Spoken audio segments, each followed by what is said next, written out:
Hi, my name is Robert Dorman, and the title of this module is Hematology and Immunology. So for Hematology and Immunology, we're going to start with looking at blood and blood counts. The first subject we'll talk about is anemia. Anemia, by definition, usually occurs due to decreased red blood cell production or an increase in red blood cell destruction or blood loss. And anemia affects kids in different ways. It can affect gas exchange, it can affect tissue perfusion, and it can affect fluid volume. And you can see we've listed on the slide some of the decreased red blood cell production problems that you see in kids based on their different age groups. Signs and symptoms of anemia. One of the first signs that you'll see is tachycardia. Tachycardia because it's a reflex of the body to try to increase cardiac output because it senses that it's not getting oxygen delivery as much as it could be. Tachypnea will also go with that. Altered levels of consciousness, which would make sense because if you have, given the analogy of the boxcars carrying oxygen, if you have fewer boxcars carrying oxygen, you're going to have altered level of consciousness. Hypotension. Hypotension primarily because of blood volume. As you know, when we give transfusions such as packed red blood cells, it attracts other fluid into the vasculature. So when you are low on red blood cells, you're going to have potential for hypotension. Pale skin, obviously pale skin because you're not perfusing quite as well. The treatment, the main treatment for anemia is to give blood products. Also, as you're giving blood products, you want to be conscious of a couple of other things. You want to make sure that you're maximizing the oxygenation of the patient. So a patient that's severely anemic, you might want to throw some oxygen on. You want to reduce demand. So reducing oxygen demand may mean keeping the patient somewhat motion restricted. You may want to keep the patient a little bit quiet. And like I said, giving supplemental oxygen. One way to avoid anemia is to be conscious of how much blood is being drawn. Depending on what facility you work in, you may have policies around the maximum volume of blood draw for a period of days or a period of weeks. Remember that kids have approximately 80 mLs per kilogram of blood volume. Some policies that I've seen around the country say that you can do no more than 2.5% of their total blood volume in a single draw, and no more than 5% over a period of 30 days. That's all variable, and again, it's going to depend on your institutional policies. Talk about coagulopathies. So one of the main coagulopathies we'll talk about is DIC, or disseminated intravascular coagulation. DIC occurs with accelerated normal clotting with a decrease in clotting factors and platelets, and then uncontrollable bleeding. Microclots form fibrin, which can infarct the organs. Clots then become lysed, but the clotting factors are consumed, which limits the further availability of them, and then bleeding occurs. So in more simple terms, what happens is you get blood clotting. The clotting factors end up getting used up by that clotting process, and then because you only have X amount of clotting factors in your body, you end up in DIC because there's no more clotting factors left. So you end up with bleeding that can't be controlled. DIC isn't a primary disease. It always occurs in conjunction with something else. It can be shock, it can be sepsis, it can be hemolytic diseases. And really the treatment for DIC is to administer blood products. Likely you're going to administer platelets, but also be prepared to administer FFP, cryoprecipitate, and packed red blood cells to replace the blood volume that's lost. Immune deficiencies. So we'll talk about a few congenital immune deficiencies first. For congenital immunodeficiencies, there are over 300 various primary immunodeficiencies. Of those 300 various disorders, most of them are genetically based. One that we'll talk about specifically is SCID, severe combined immunodeficiency. And that is a combination of B lymphocyte disorders and T lymphocyte disorders. Phagocyte dysfunction disorders is another category. Phagocyte dysfunction disorders make the patient much more susceptible to bacterial and fungal infections. And it's basically because the phagocytes are not functioning the way they should with enveloping the bacteria or foreign bodies like they should, or foreign materials as they should. There are complement disorders. So remember the complement sequence. Complement, you have primary, complement disorders can be a primary disorder. And remember that complement itself activates and enhances immune response. AIDS is an immunodeficiency that can leave patients wide open for opportunistic infections. And remember that PCP, or pneumocystis carinii pneumonia, is one of the opportunistic infections that takes the life of a lot of patients with HIV and AIDS. And then we have secondary immunodeficiencies. Any disease that stresses the immune system can cause secondary immunodeficiencies. So you can see some of your patients that may be hospitalized for things like pneumonia, sepsis, some number of other diseases that end up with a secondary immunodeficiency in which their white blood cell count becomes very low and it seems as though they're immunocompromised. That is certainly a possibility, and it's certainly something to be aware of. Leukopenia. So leukopenia, from a definition standpoint, is a decreased number of white blood cells. Remember that normal white blood cell count, and this is kind of a global normal that I'll give you, is between 5,000 and 10,000. Of course, every hospital lab has their own values, so yours may be slightly different, but as a general rule of thumb, normal is between 5,000 and 10,000. Things that can cause leukopenia can be viral diseases. You can see a white count drop of those. Oncologic diseases, where you may have an extremely elevated white blood cell count with I lost the word. Sorry. You may have a very elevated white blood cell count. Chemo and radiation. Remember, chemo and radiation destroy all of your actively reproducing cells, especially your bone marrow. So you can have leukopenia because of that. Immunosuppression. So any number of immunosuppressants can cause leukopenia, especially things like steroids that we give fairly regularly. Aplastic anemia is another cause of leukopenia. Neutropenia is a subtype of leukopenia and is referring primarily just to the neutrophils. Managing leukopenia is really done by identifying the source and then adding any effective antimicrobial therapy to the regimen of treatment for that patient. But identifying the source is vital. When we talk about oncology patients, when they come to the PICU, come for a number of different reasons. Most of those reasons are a critical illness.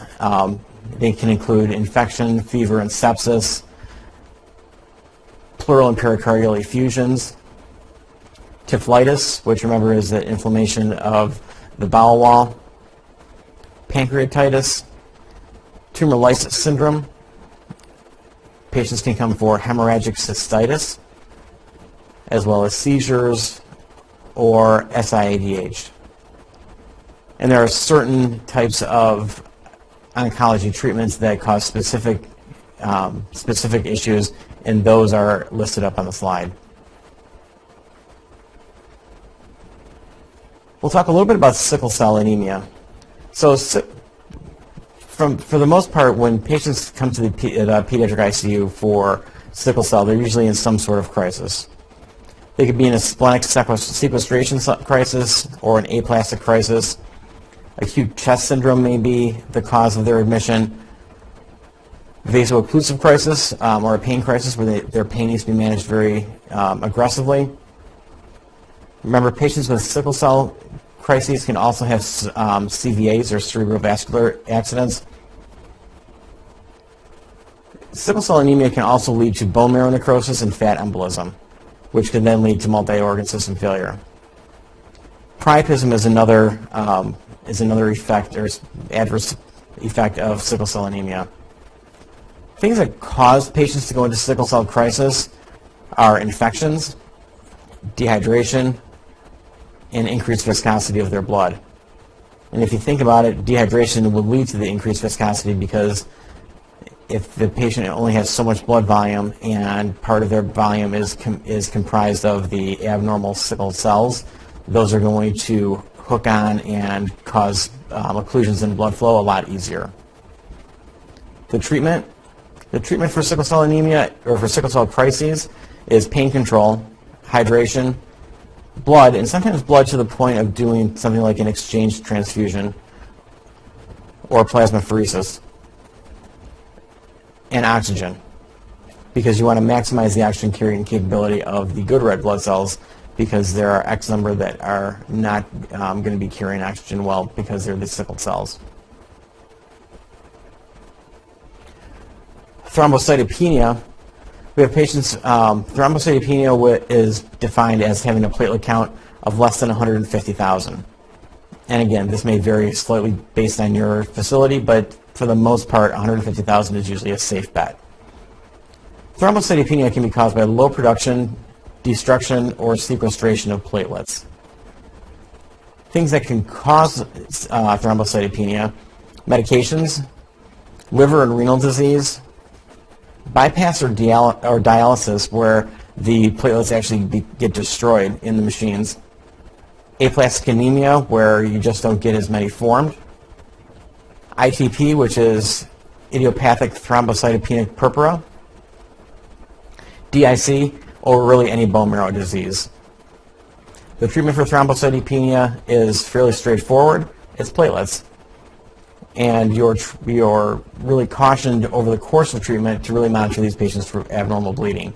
So bleeding from IV sites, from catheter sites, from surgical wounds, from or potential for things like CVA because of low platelets.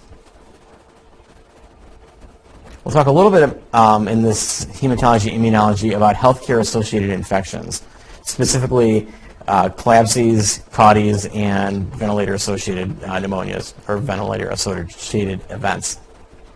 So we'll talk about CLABSI first. It's been the goal of the CDC and hospitals kind of nationwide to really put into place good bundles with central lines, as far as insertion goes, as far as maintenance goes. So really one of the most important things to think about with CLABSIs or CLABSI prevention is having a bundle in place, maintaining that bundle, and having vigilance that it's actually being done. It's recommended that any unnecessary lines get removed, and it's important to have really good, tight insertion practices, and that all of the providers who are inserting central lines are aware of these insertion practices. And that includes residents from other services.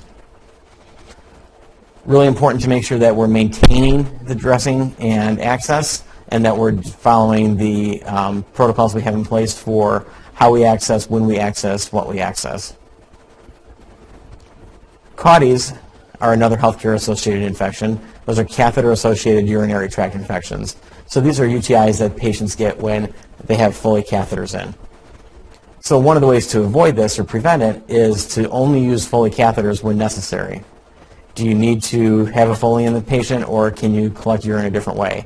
Is it just for convenience, or is it really a need to measure urine output on a minute-to-minute, hour-to-hour basis that you can't wait for the patient to spontaneously void either into a diaper or a condom catheter or something like that? Alternative methods should really be considered. Foleys definitely should not be used for hygiene control. And again, it's really important to think about the insertion practices. If your hospital has a CAUTI problem with patients that only had their Foley catheters placed in the trauma bay by, say, medical students or junior residents, then really you need to address who's putting in the Foleys when, and do they really need them. Really having the most experienced person, and probably the nurse putting them in, is the way to go. You want to minimize the length of time that the Foley catheter is in. So when your minute-to-minute, hour-to-hour urine output measurement becomes less important, consider getting that Foley out. And smaller is better. Smaller will keep that sphincter open a little bit less and give a little bit less opportunity for bacteria to get into the urinary tract.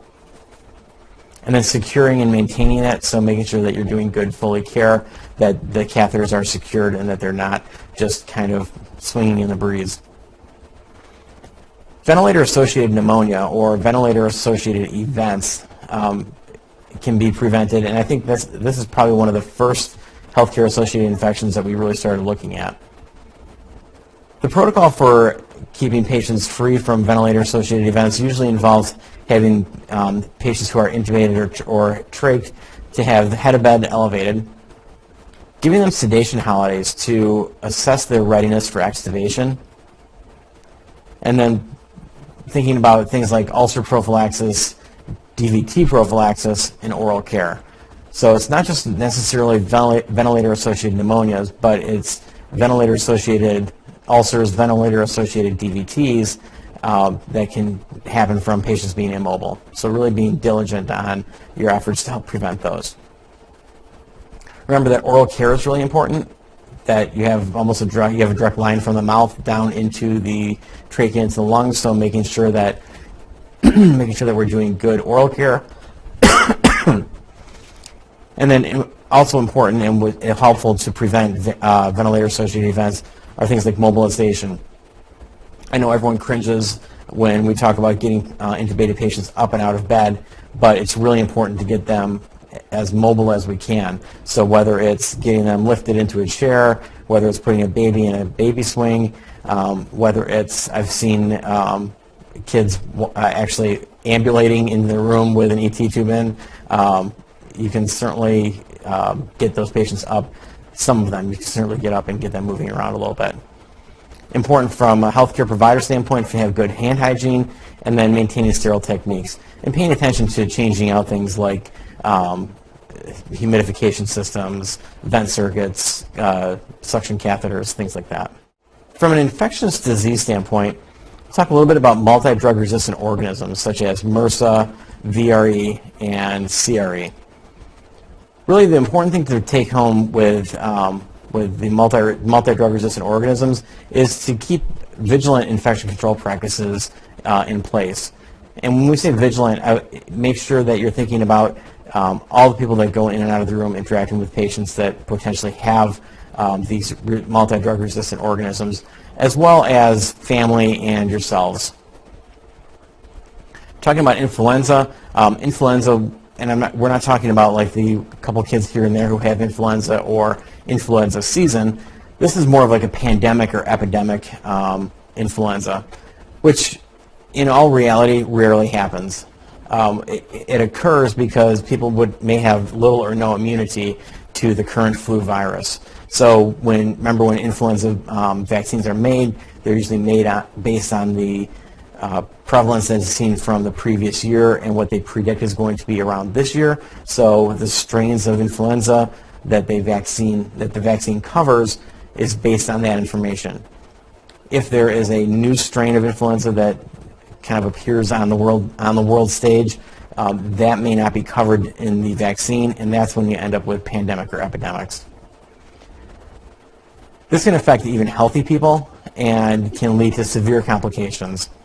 And if we ever had an influenza pandemic or epidemic, you would see major impact on multi-systems around the world.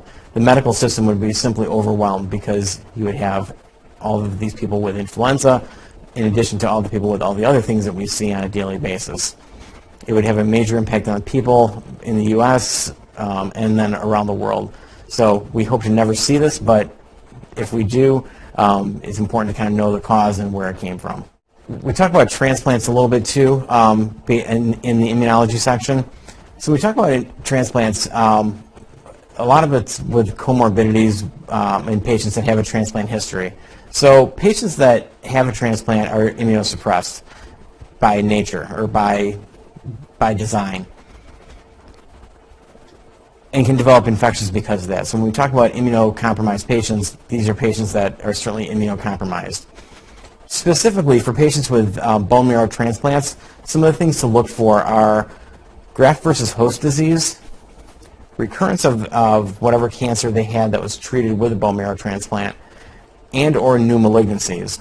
Unfortunately, bone marrow transplant and medications, etc., can lead to new malignancies. Patients with liver transplant, remember you're going to be wanting to keep an eye on their renal function, on their biliary function, their biliary draining, potential for thromboses, and bleeding. Remember that the liver makes a lot of your clotting factors, so if the patient has liver failure or a liver transplant that's gone bad, you have potential for bleeding because of the lack of those clotting factors. For kidney transplants, one of the things to think about with patients with kidney transplant is the potential development of diabetes and the potential for heart failure. Heart failure, especially if the kidney starts to fail, because the kidney will do much less in the way of helping to excrete water. Lung transplant patients are subject to a disease process called bronchiolitis obliterans, where the bronchioles will become inflamed and then they will completely close off airflow and become non-effective ventilation areas. Lung transplant patients are also subject to hypertension, CMV infection, cytomegalovirus that is, and diabetes as well.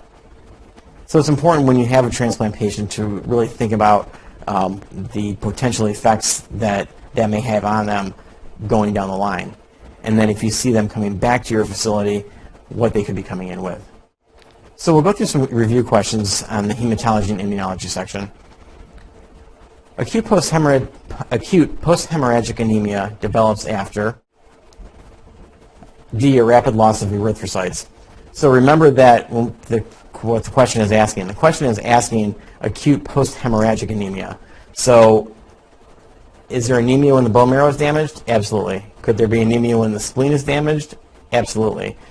Could there be, if iron levels are decreased by more than 15%, could that cause anemia? Absolutely. However, when you read the question carefully, acute post-hemorrhagic anemia develops after a rapid loss of erythrocytes, which are red blood cells. People might argue that B is also correct, the spleen is damaged. That is correct. That is true, the spleen is damaged, but the bottom line is when the spleen is damaged, what's happening? You're having a rapid loss of erythrocytes. So that's the right answer, and that covers B as well. Your patient's mother carries a sickle cell trait. What statement is true about sickle cell anemia?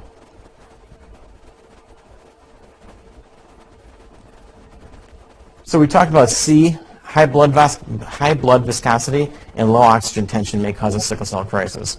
So when you think about why that happens, again, we'll talk about high blood viscosity, so patients that become dehydrated, patients that have an excessive number of sickled cells will potentially have those sickled cells stick together a little bit more prominently. Low oxygen tension, basically low oxygen carrying capability of the red cells, is going to cause a crisis, and it's probably going to cause a painful crisis because it's going to affect the amount of oxygen that's getting to the tissues themselves. Looking at the other choices, does sickle cell anemia always result in death by age 40? Absolutely not. Does sickle cell anemia cause a loss of protein intrinsic factor? It does not. And is sickle cell disease limited to the African American and Caucasian populations? No, remember it's primarily African American. Brandon is a 1-year-old admitted to the PICU for respiratory distress. He has become increasingly restless and now has petechiae on his trunk, arms, and legs. His abdomen is slightly distended, and he is demonstrating increased respiratory effort. Brandon is now obtunded.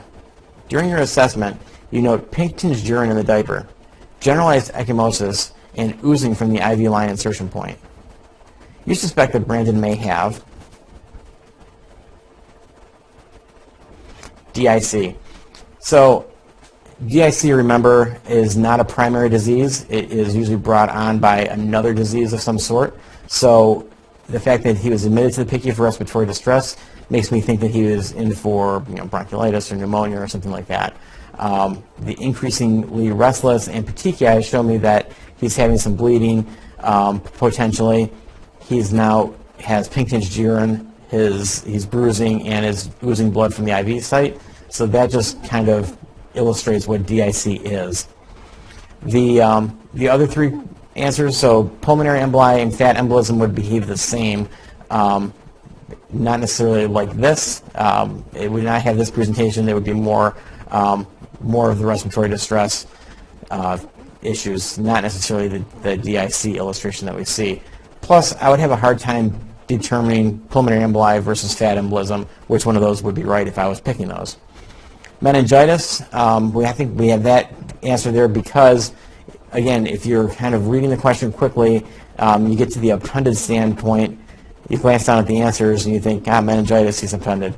And that's not correct. Could he have meningitis? Maybe, but that's not the reason he was admitted, and that's not the symptoms he's exhibiting now.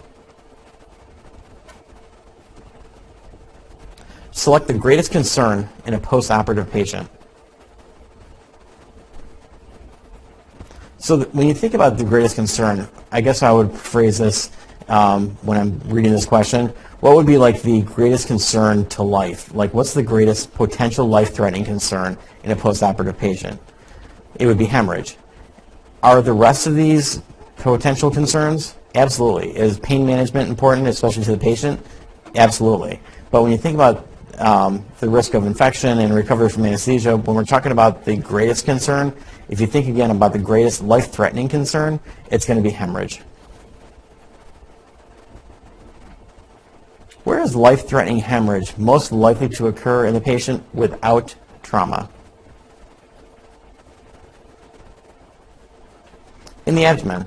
So if you have a patient that has bleeding from their liver, from their spleen, you're going to have potential for a large amount of blood collecting without necessarily anyone noticing that. In the thigh, the chest, and externally, those would be more trauma-related.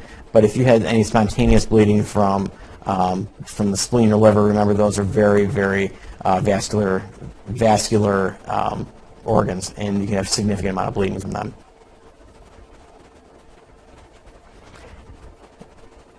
In most hand washing products used in hospitals, what concentration of alcohol is effective for antisepsis? This is just something to know. The answer is D, 60%.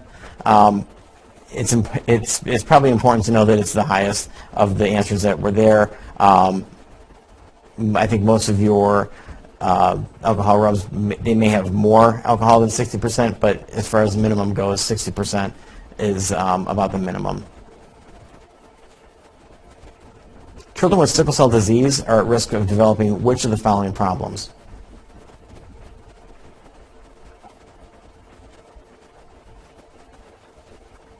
Gallstones. So with sickle cell disease, gallstones can be prevalent. Renal stones and peptic ulcer disease are really not.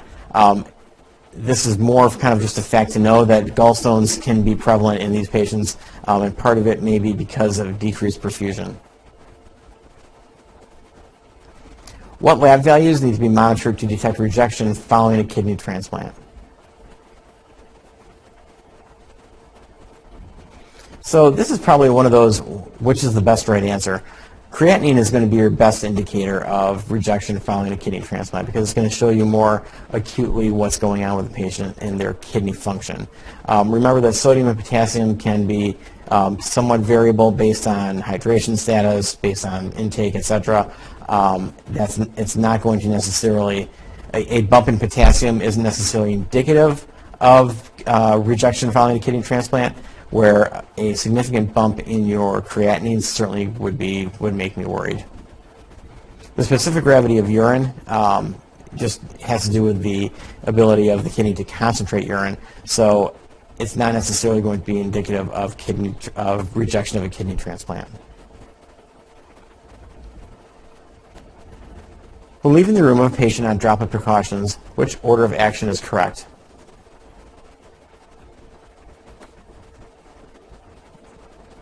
Okay, so we always debate this in the live classes, why it's not any of the others. So removing the gloves, so I take my gloves off, then I take my goggles off because I don't want to touch my eyes with my contaminated hands. then the gown, because the gown usually is the thing in back, right? So you don't, again, want contaminated hands to be on your gown. You then leave the room, remove the mask, and wash your hands last. The mask is the last to go because the patient is on droplet precautions, and you would want to make sure you're protecting yourself against inhaling or ingesting any of the droplets. The others have the order just kind of altered a little bit.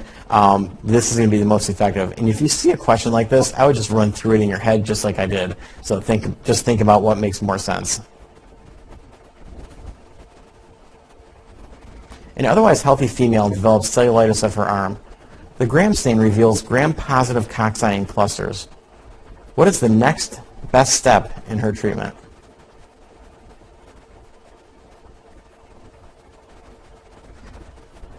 Treating for methicillin-resistant Staphylococci MRSA, which is answer A.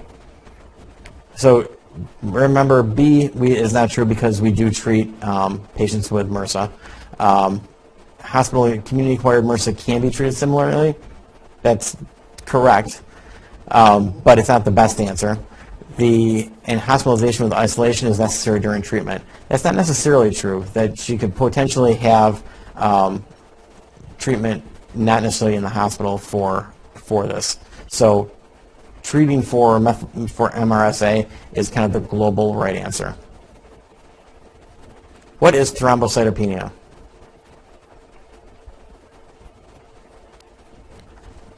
So all of those questions talk about platelets. All the answers talk about platelets. The correct answer is B, low blood platelet count. Remember when we talk about penias, that's going to be the blood content as opposed to the bone marrow content. And then just knowing that the penia is low is really should give you that answer. So low blood platelet count is the answer to that one. Which of the following is a serious side effect of heparin? The answer is C, thrombocytopenia. And I wonder how many of you have seen heparin-induced thrombocytopenia, which can be a pretty serious side effect. Heparin does not usually depress bone marrow. Could it cause anemia? It certainly could, but only after the thrombocytopenia happens and the patient bleeds out, whatever. And it should not cause neutropenia. So if you notice, A and D kind of go together, bone marrow depression. Actually, all three of those kind of go together. Bone marrow depression could potentially cause anemia, thrombocytopenia, and neutropenia. However, pull out thrombocytopenia because that is the right answer. In a patient with heparin-induced thrombocytopenia associated with bleeding, which of the following is the most appropriate treatment? So platelets, C, platelets. When you think about the answer to this, this is really asking the question, what is the most appropriate treatment that you would probably want to do first? Because what's happening? Your patient has thrombocytopenia induced by the heparin.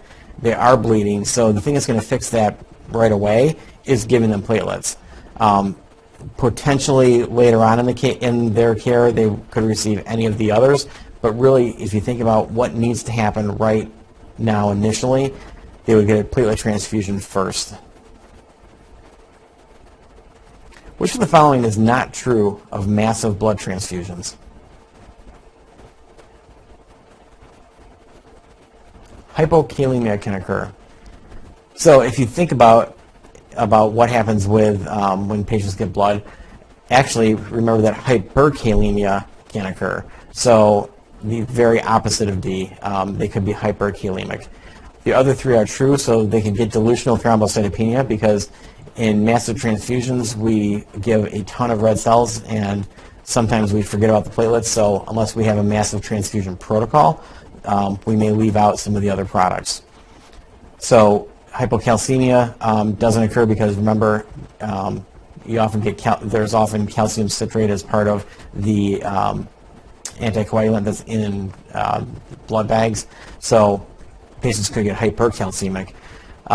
And then again, similar to A, coagulation abnormalities could occur because those you're giving a tremendous amount of packed red cells and not other factors. So it's important to, again, like I said, to think about massive transfusion protocols and make sure that those are in place. Which of the following will one encounter, in which of the following will one encounter acute chest syndrome?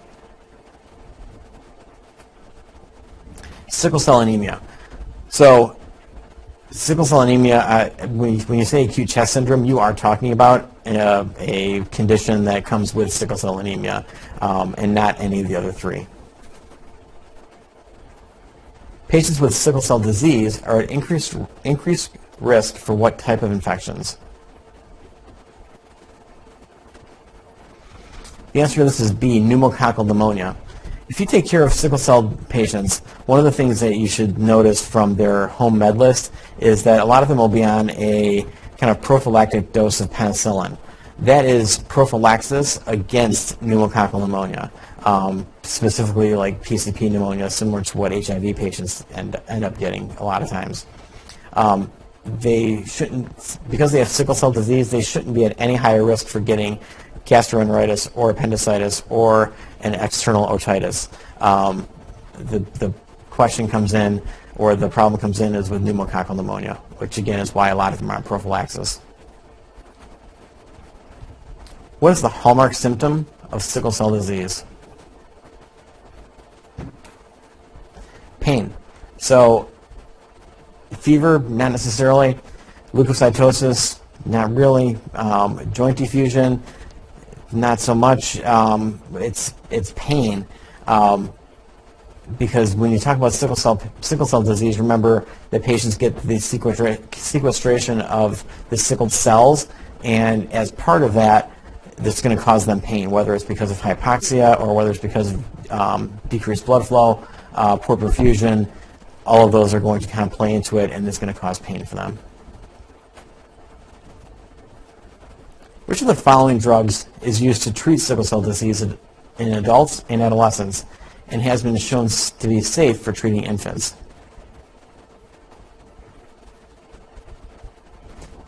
Hydroxyurea.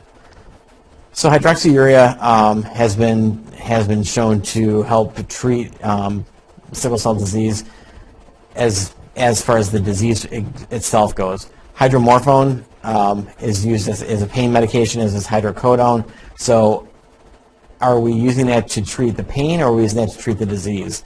We're using it to treat the pain, not the disease.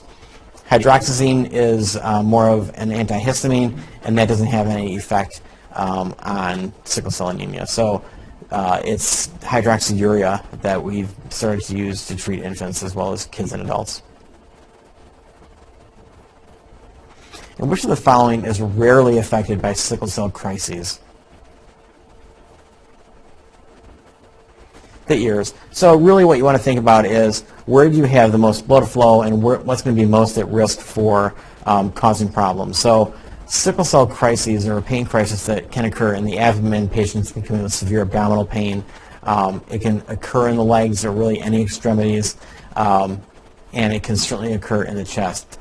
I don't think I've ever heard of anyone coming in to be treated for a painful ear crisis who had sickle cell anemia. That's it for the Hematology and Immunology section. We appreciate your attention.